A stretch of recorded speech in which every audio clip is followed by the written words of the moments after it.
Welcome back to another video. जैसा कि आप जानते हैं, नया फाइनेंशियल ईयर स्टार्ट हो रहा है 1 अप्रैल 2021 से। नए फाइनेंशियल ईयर के साथ साथ नए नए कानून भी लागू होते हैं। आज हम HSN कोड के रिगार्डिंग बात करेंगे, जो कि बहुत ज़्यादा इंपॉर्टेंट है, खासकर उन लोगों के लिए जिनकी टर्नओवर 1.5 करोड़ से ज़्यादा कभी हुई ही नहीं। उनको कुछ भी नहीं पता HSN कोड के बारे में, तो खासकर वो लोग ज़्यादा ध्यान से सुने इस वीडियो को। आज हम बात करेंगे HSN कोड क्या होता है, HSN कोड किस किस एसएससी को मींस सप्लायर को आपको लिखना है अपने इनवॉइस में, और अगर आप ऐसा नहीं करते हैं तो आपके ऊपर कितनी पेनल्टी लगेगी। चलिए शुरू करते हैं। अगर HSN कोड को मैं आपको एक लाइन में समझाना चाहूँ तो आप इसको इस तरह समझ सकते हैं, जिस तरह आप किसी भी अलग अलग प्रोडक्ट को अपने इनवॉइस पे अलग अलग टैक्स रेट के थ्रू मेंशन करते हैं, उसी तरह HSN कोड को भी टैक्स रेट के लिए डिफ़ाइन करने के लिए ही बनाया गया है। अलग अलग आइटम का अलग अलग HSN कोड होता है, और कुछ पार्टिकुलर प्रोडक्ट के कैटेगरी के लिए भी एक HSN कोड बनाया गया है, और ये HSN कोड आपको इनवॉइस पे मेंशन करना होता है। इनवॉइस पे मेंशन करने के साथ साथ हमको जब GST रिटर्न फाइल करते हैं आपके अकाउंटेंट या जो भी, तो आपको GSTR 1 में भी मेंशन करना होता है। ये HSN कोड आपके प्रोडक्ट को शो करते हैं। बेसिकली जब हम रिटर्न फाइल करते हैं आपकी, तो आपका जो आइटम होते हैं उनकी डिस्क्रिप्शन कभी भी नहीं जाती है, बट उन डिस्क्रिप्शन के बिहाफ पर ये HSN कोड मेंशन किए जाते हैं GSTR रिटर्न में, ताकि डिपार्टमेंट को पता लगता है कि आप क्या क्या प्रोडक्ट में डील करते हैं। जो नए प्रोविज़न 1 अप्रैल 2021 से स्टार्ट होने हैं, उससे पहले हम एग्जिस्टिंग प्रोविज़न के बारे में थोड़ा सा याद कर लेते हैं। अभी तक आप जो बिल काट रहे हैं, अगर आपकी टर्नओवर 1.5 करोड़ से कम है या 1.5 करोड़ तक है, तो आपको HSN लिखने की कोई ज़रूरत नहीं है अपने इनवॉइस पे। लेकिन अगर आपकी टर्नओवर 1.5 करोड़ से 5 करोड़ तक है, तो आपको HSN कोड लिखना होता था, लेकिन सिर्फ 2 डिजिट तक ही लिखना होता था।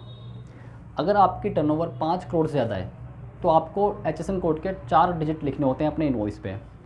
अब ज़्यादातर जो जनरल पब्लिक की अगर हम बात करें, तो ज़्यादातर लोगों की जो टर्नओवर होती है वो 1.5 करोड़ तक ही रहती है। अगर कुछ बड़े बिजनेसमैन या कॉर्पोरेट्स निकाल दें, तो बहुत सारे आबादी आज भी हमारे देश की है जिनकी टर्नओवर 1.5 करोड़ से ज़्यादा नहीं है। कुछ की होती है तो वो स्प्लिट कर देते हैं।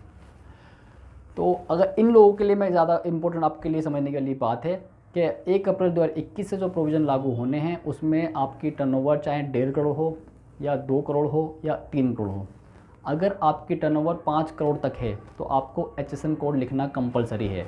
और HSN कोड के भी 4 डिजिट आपको लिखने पड़ेंगे अपने इनवॉइस पर। और ये इनवॉइस जब आप GSTR 1 के लिए आपकी जो सेल रिटर्न चढ़ेगी, तो उसमें ये मेंशन करने होंगे। इसके साथ साथ अगर आपकी टर्नओवर 5 करोड़ से एक्सीड करती है, 5 करोड़ से अगर ज़्यादा है आपकी टर्नओवर, तो आपको HSN कोड के 6 डिजिट अपने इनवॉइस पर लिखने होंगे। इसका मतलब यह है कि अगर अगली बार जब आप इनवॉइस सेल करते हैं, इनवॉइस किसी पार्टी को देते हैं, तो आपको उस इनवॉइस पे HSN कोड लिखना ही पड़ेगा। अदरवाइज़ आपका वो इनवॉइस कैंसिल हो सकता है, इनवैलिड हो सकता है, और आपके सप्लायर जहाँ जो आपका बायर है, आपके बायर को उसका ITC लेने में प्रॉब्लम हो सकती है। रास्ते में अगर माल पकड़ा जाता है ट्रांसपोर्ट के टाइम पर, तो उसमें भी आपको कोई प्रॉब्लम हो सकती है। तो इस बात का खासकर वो लोग ज़्यादा ध्यान रखें जो अब तक HSN कोड नहीं लिख रहे थे। तो आपको HSN कोड अपने आइटम पे समझना पड़ेगा, पढ़ना पड़ेगा, अपने अकाउंटेंट से पूछना पड़ेगा कि आपके आइटम पे क्या HSN कोड लगता है, ताकि आप आगे से आप HSN कोड लिखना शुरू करें। और साथ ही ध्यान रखें, अगर आप HSN कोड के प्रोविज़न को कंप्लाई नहीं करेंगे, तो आपके ऊपर 50,000 रुपये तक की पेनल्टी लग सकती है। तो अब अगली बार इनवॉइस काटने से पहले अपने CA से, अपने टैक्स कंसल्टेंट से एडवाइस ले लें, अच्छे से अपने HSN कोड को देख लें क्या HSN कोड है, क्योंकि HSN कोड गलत भी आप अगर लिखेंगे तब भी वो गलत माना जाएगा। ऐसा नहीं होना चाहिए कि आप अगर इनवॉइस बना रहे हैं तो आपने कुछ भी HSN कोड डाल दिया है। आप अपने प्रोडक्ट का HSN कोड सर्च करवाएं और उसको HSN कोड के अकॉर्डिंग ही डालें, प्रोडक्ट को जो मेंशन आप अपने इनवॉइस पे करते हैं। और साथ साथ में आपको ध्यान रखना है, HSN कोड अगर आपने कंप्लाइंस नहीं किया तो आपके ऊपर 50,000 रुपये तक की पेनल्टी लग सकती है। तो इस पर इनवॉइस काटते टाइम आपको ज़रूर ध्यान रखना है, स्पेशली 1 अप्रैल 2021 से HSN कोड सही भी डालना है। ऐसा नहीं है कि आपने सिर्फ इनवॉइस बनाना है तो आपने कुछ भी HSN कोड लिख दिया है। HSN कोड आपका आइटम जो है, उस आइटम के हिसाब से आपका टैक्स रेट मैच करेगा डिपार्टमेंट। फॉर एग्जांपल, आप माल तो बेच रहे हैं 12% वाला, लेकिन आपने HSN कोड डाल दिया उस पर 5% वाला या फिर 18% वाला, तो आपका HSN कोड आपके आइटम से मैच करना चाहिए। और HSN कोड के साथ साथ आपको ये भी ध्यान रखना है कि जब आप इनवॉइस बनाएं तो उस पर HSN कोड बिल्कुल ठीक डालें। ऐसा ना हो कि आपका जो आइटम का रेट है वो आपका 18% है, लेकिन आप जो HSN कोड उस पर डालते हैं वो 5% हो, क्योंकि जब रिटर्न फाइल होगी तो डिपार्टमेंट के पास जो इन्फॉर्मेशन जाएगी वो HSN कोड के अकॉर्डिंग जाएगी। डिपार्टमेंट के पास आपकी इनवॉइस की वैलिड कॉपी नहीं होती है कि आपके प्रोडक्ट देख के आपका टैक्स रेट डिसाइड करेगा। तो रिटर्न जब हम फाइल करते हैं तो टेबल नंबर 12 में आपकी डिटेल जाती है HSN कोड की। तो इस चीज़ का ध्यान रखें, HSN कोड ठीक डालें और उसका जो कोड है वो आपके आइटम से मैच करना चाहिए। दूसरी बात, अगर आपको HSN कोड आपकी ये प्रोविज़न से आप कंप्लाइंस नहीं करेंगे तो आपके पास 50,000 रुपये तक की पेनल्टी लग सकती है।